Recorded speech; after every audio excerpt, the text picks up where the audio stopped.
all indications, there were multiple shooters who fired dozens of shots, perhaps more than 50. Remarkably, all of those bullets missed a baby who was sitting in the car that was targeted. What's the purpose of shooting at a car when you know there's a child in the car?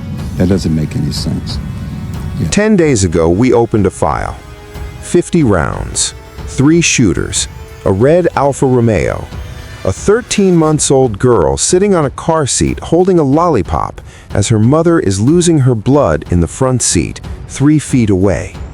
That video went everywhere. Millions of views, comment sections on fire. In its turn, the news desks of CNN and local affiliates receiving it, broadcasting the tape, repeating the same 9 seconds of gunfire 1,000 times. And then, as things are, the cycle began to run. But the file didn't close, it got thicker. Due to the time that has passed since the initial video went viral, there has been an emergence of information absent in the original reports, unlike differences that do not match, and a revelation that makes you reconsider every minute of that video. This is the update. And in case you have watched the first file, part of what you believed you knew is going to change. Let's reset the clock. Gabryel Ayers Gabby was last alive at around 1:24 p.m. on Wednesday, February 4th, 2026. Passenger, white Chevy Par, 7900 block of South May Street, Auburn, Gresham, Chicago. Her boyfriend, Devin Draper, who was 27 years old, was at the wheel. They had a 13-month-old daughter strapped in the rear-facing car seat that was right behind them. A 1-block distance to the St. Sabina Church, middle of the afternoon. There were volunteers in the food pantry at the corner. Families were home. 60 seconds onwards, Gabby was dying. That part hasn't changed. The difference is what we now know is what happened before and after those 60 seconds. This is what the majority of outlets covered within the first 48 hours. 3 masked gangsters were getting out of a red Alfa Romeo. They did not run, but walked towards the white sedan. They opened fire, over 50 rounds. The sedan shot and hit a parked GMC van. The shooters ran back to the Alfa Romeo. It charged ahead, drove up beside the wrecked sedan, and they opened once more. Then they drove off. That was the story. 3 men, 1 car, in and out. But here's the thing.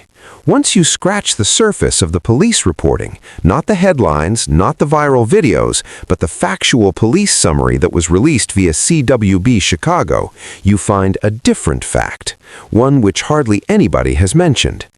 The getaway car was found later burned down and abandoned. Read that again. They burned it. That's not impulsive. It is not 3 men who play out of emotion. You do not torch a getaway car unless you had intentions to torch a getaway car. How did someone know how he was going to dispose of the evidence before even the 3 men ever approached that white sedan, before a drop of blood was shed? This wasn't rage, this was logistics.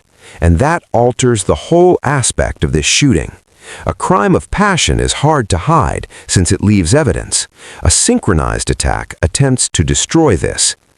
Things become uncomfortable here. The majority of news channels gave the shooters the description of coming in a red Alfa Romeo. It is the same as the civilian video. You can watch the red car in the video. As it arrives, the men jump into it, the second volley hurled next to the car. However, surveillance videos of 3 black males fleeing in a gray Dodge Durango also feature in the CWB Chicago report, which used real police records. 1 was fully dressed in black and carried a handgun. 2 dressed in gray garments, the one with a handgun, the other with a rifle. Now, it is this that we must be frequented with, and why. The description of the Dodge Durango was in an article published by CWB Chicago that also reported another shooting, a triple shooting outside of a White Castle in the Tri-Taylor neighborhood. The article has combined the Ayers case reward information with the other incident. These 2 cases used 3 male suspects. The surveillance video of both was provided. The descriptions can be relevant to the White Castle case, but not the Ayers case. But, and this is the one that investigators are perched on, had any of that Durango information been related to the Ayers shooting, it begs a question to which no one has given a publicly visible answer. Were there two vehicles? One of the red Alfa Romeos, which we observed through the camera, and a gray Dodge Durango was taken on the other surveillance on a close-by building. One of them is apparent to the civilian who recorded it. One of the shots was taken by the cameras of the building that has been confirmed by CPD to review. Had there been two cars in it, one to the approach, one to the getaway with the torch on it, you are not discussing a three-man job. You're looking at 4, maybe 5. That's not a beef, that's a team. We don't know for certain. CPD hasn't clarified, but the question sits there, unanswered. In case this is the first episode you are viewing of this series and you want to see the case unfold, this is the place where we are watching it. No noise, no speculation. Record accordingly as it is received. Reflect on being on the investigation. We open a new file every week. We shall discuss what occurred in the food pantry, owing to the fact that there were people 30 feet away when the shooting began on that car. Volunteers, staff, individuals who were giving out groceries on a Wednesday afternoon. Tim Allison is the executive director of the food pantry, where he works at St. Sabina Social Service Center. It sits at 1120 West 79th Street, straight feet away where Gabby died. Allison had been in a meeting with the manager of the pantry when what they believed was a stopping truck came to their ears, but the sound kept going and echoing. He rushed to the front of the building and looked leftwards, and there were people shooting. He told everyone to get down, closed the metal blinds, waited. Allison and his staff called 911 when the shooting had ceased and they could hear a car passing away. They went outside. One of the vehicles was on hold. Devin Draper, in his injured and conscious state, was attempting to move. Allison told him not to move. Then they heard the infant crying. The workers of food pantry dragged a 13-month-old girl out of a vehicle with bullet holes. Shell casings were lying in her car seat against the fabric, next to her body. She was holding a lollipop, crying, alive, not a scratch. On the following day, when employees returned to open the pantry again, Allison lit a candle, had a moment of silence, and did breathing exercises with his staff before they attended to the first person in line. Some staff had to step away. The shooting brought on their memories of their family members who they had lost to gun violence. They reopened anyway. Think about that for a second. The volunteers at a food pantry were the closest of the close to the gunfire, closer than any camera, even closer than any reporter. And the next day, they went to work again. Pantry.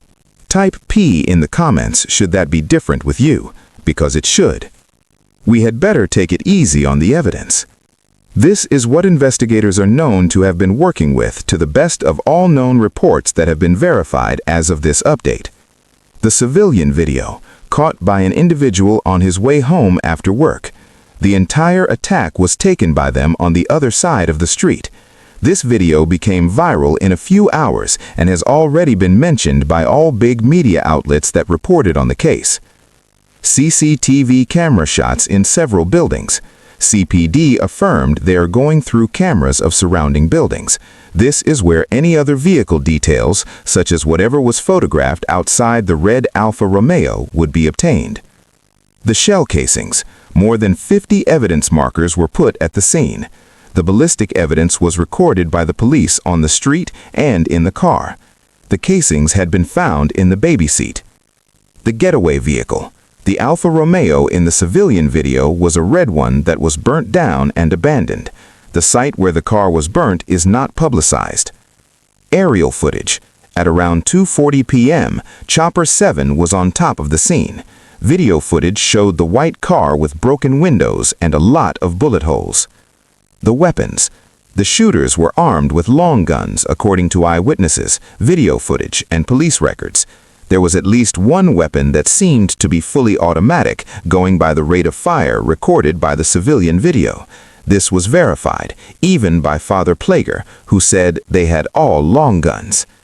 No arrests, no named suspects, no interested persons of the world. The investigation is being led by the Area 2 detectives, and 10 days later, on the 14th of February 2026, 10 days after the shooting, CPD has said almost nothing about the investigation except to state that the investigation is ongoing. There is $20,000 in reward money lying on the table, 10 of Cook County Crime Stoppers, 10 from St. Sabina Parish. Nobody has come forward. Now let's talk about the Vigil, due to the fact that what occurred on February 7th informs you more about this case than what occurred during the shooting itself. Hundreds of people gathered at the corner of 79th and May 3 days after the murder of Gabby. Candles, photos. The pavement still had evidence markers. Pamela Bosley was there. She co-created Purpose Over Pain, an organization consisting of parents that lost children to gun violence. This was not her first vigil, not her second. She informed the audience, "Here are our children being murdered. Unless you do anything about it, you will be standing next to us." There was Adrian Swanigan Williams. Tremaine Henderson was her son, who was murdered in 2017. She did not discuss Gabby as headline. She called her sweet, loving, one of the hairstylists constructing something for herself and her child, someone who had plans. Kirk Bell was there, Gabby's godfather. His voice was hoarse. This was the question he had been putting every day over 3 days. Why are you going to fire at a car when you know that there is a kid in the car? He wasn't being rhetorical. He wanted an answer. Nobody gave him one. Mayor Brandon Johnson spoke. He told them the tragedy rips the soul out of Chicago. Willie Preston, who was a state senator, described the shooters as monsters and cowards. According to him, they were going to be hunted down. The 6th District Commander, Andre Poston, had a roll call outside in the street. Uniforms in the place of the blood days before.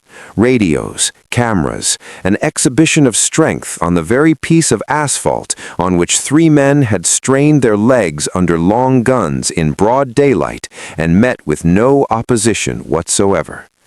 The reward of the parish was $10,000 given by Father Michael Flager, pastor of St. Sabina, the church on which the shooting took place, 1 block down the street. Then he told me what no one else would say. Don't be silent. Don't sit back. Then, by doing so, you are too a co-conspirator with whatever they do, and they have proven here they are going to shoot anywhere, and they may shoot you. That's not a plea, that's a warning, that of a man who has been to more vigils than funerals.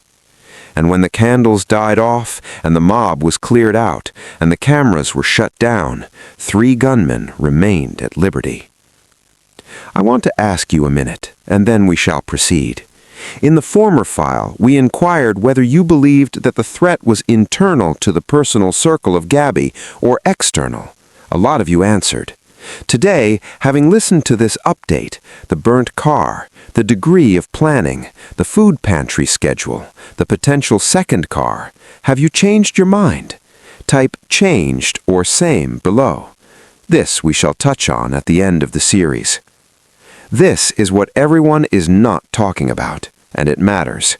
The infant is in the hands of the mother of Gabby. CBS Chicago confirmed it. Following the shooting, following the hospital, following the coroner office, following the vigil, the 13-month-old girl went home with her grandmother, Gabby's mom. It implies that a woman whose daughter died 50 rounds of bullets in a Wednesday afternoon is raising the child that her daughter was molding her whole life around. In December 2025, Gabby hosted a first birthday party to that little girl, posted about it, referred to her as the prettiest girl in the world. Gabby died 46 days later, and her mother is doing what Gabby was to do in the next half-century. That's not a headline. It is a life sentence of a woman that did not commit a crime. We should speak about the elephant in the room. Devin Draper, Rico Suave, the boyfriend, the driver, the man that the investigators think was the target. He took 2 rounds, one in the arm, one in the buttocks. He was aware of the arrival of paramedics, good condition, listing Christ Medical Center in Oak Lawn, expected to recover. And since then, silence. No public statement, no press conference, no interview with any outlet. None of the cooperation with investigators reported publicly.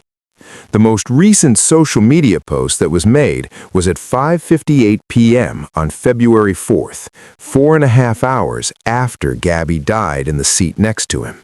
It said, "Don't leave me last because I would be the first to take it all that I could do on your behalf." He had posted the day before the shooting, 2nd February, as follows: "You cowards, free Marley, free Demon, confrontational, public, aimed at specific people." And a year prior to the shooting, February 14th, 2025, he threatened the mother of his child publicly, went online saying that he would put 300 rounds in anyone who went against him.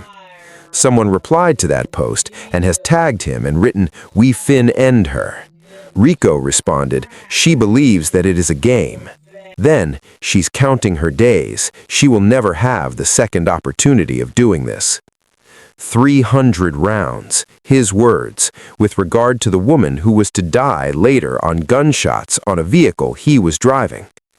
Gabby responded to that post. She said, "You bring me down. I know I will be coming back." She didn't come back. The question they continue to ask is, how did Rico get 2 shots in the back and come away with 50 rounds when he is sitting in the driver's seat, the most vulnerable position in the car, and Gabby, who is in the passenger seat, receives the worst of it? The physics do not respond to that so well, but the question continues to grow more and more. The following is what the investigation would appear like on the outside. CPD has substantiated very little. Area 2 detectives are leading.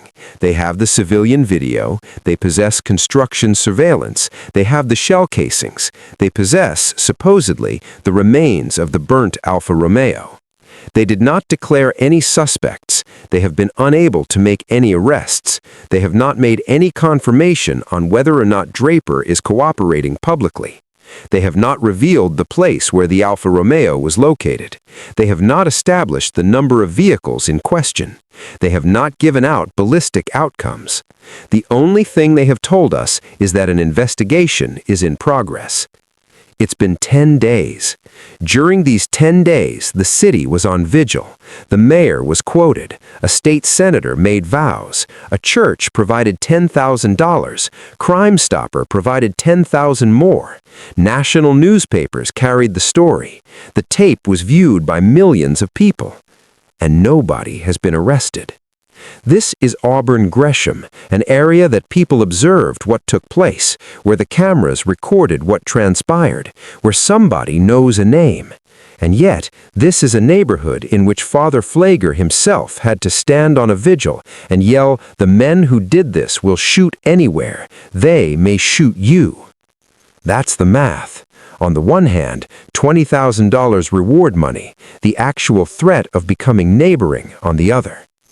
Now, that is the discovery that changes it all. Go back to the footage, not the gunfire, not the shooters, before all of that. Watch the Alfa Romeo.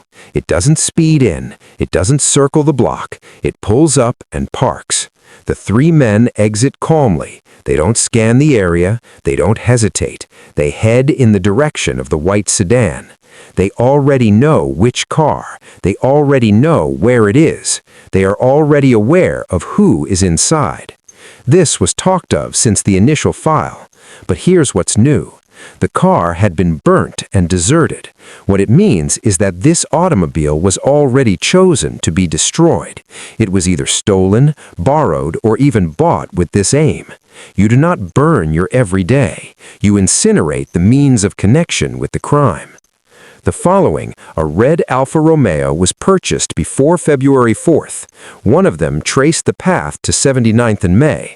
The white Chevy sedan was identified by someone.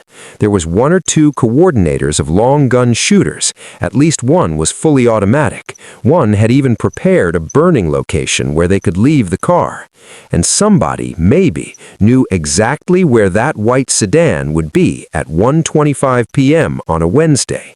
Since 3 men do not get out of a vehicle with rifles in organized stances on a residential street at lunchtime without prior awareness of at least one of the questions. Where is he right now? The answer to that was somewhere. A phone, a post, a ping, a person. And that is the strand which detectives are drawing. Not who, but how did they know? There is one more point that we should close this file with. The pantry was reopened the following day. The employees lit a candle and started serving again. The baby was brought home to the grandmother, began to raise the child of her daughter. The markers of evidence were later cleared off the pavements. The news trucks left. The city proceeded to another emergency. However, 3 gunmen remain free. The Alfa Romeo is ash. Someone has the phone that could have directed them on where to go in their pocket. And a 13-month-old girl is coming up in a world where the viral video of the most awful moment of her life is just a search further. Gabby was 26. She was cutting hair. She was on postal service training, government benefits, steady paycheck. She wasn't running anything. She was making something small and actual to a baby that is unable to recall her face. And somebody thought it did not matter. This file stays open. Should fresh arrests, fresh evidence, fresh details emerge, then we will be on hand. This is where we track it, not the noise, the record. You were already aware of how this works, should you have been following the first file. You knew we open one of these about every week. No hype, no clickbait. Still, only the relevant portions in sequence to get the record read. Become a member of the file. The final account is never the actual truth. The most recent one was the post of Gabby on being humble. The final post made by Rico before he was shot was an insult directed at unspecified enemies. The CCTV records depict the final moments of a life. The burning of the car depicts the initial few seconds of a cover-up. However, none of those accounts tell why 3 men with long guns thought that a baby in the back seat was not enough to warrant halting. And the answer is somewhere in a phone, in a group chat, in a dialogue between individuals who have more knowledge than they have said. There is a name of which a reader of this present day is aware. Maybe 2. Last thing. Consider those who were the nearest to this. Not the shooters, not the detectives, the pantry workers, Tim Allison and his staff. They were the ones who heard the gunshots, drew the blinds, dialed 911, ran out of the house, and dragged a baby out of a car already filled with shell casings. The following day, they returned to work. Suppose you have ever been the one to continue going after something has just gone out in your very face, the one who gave the candle the light, and, though you were alive, you were there. Drop a word below. Any word. Not for engagement, for the people who show up. This is Last Seen Files. The documentation is not the complete tale. We just make sure it gets read.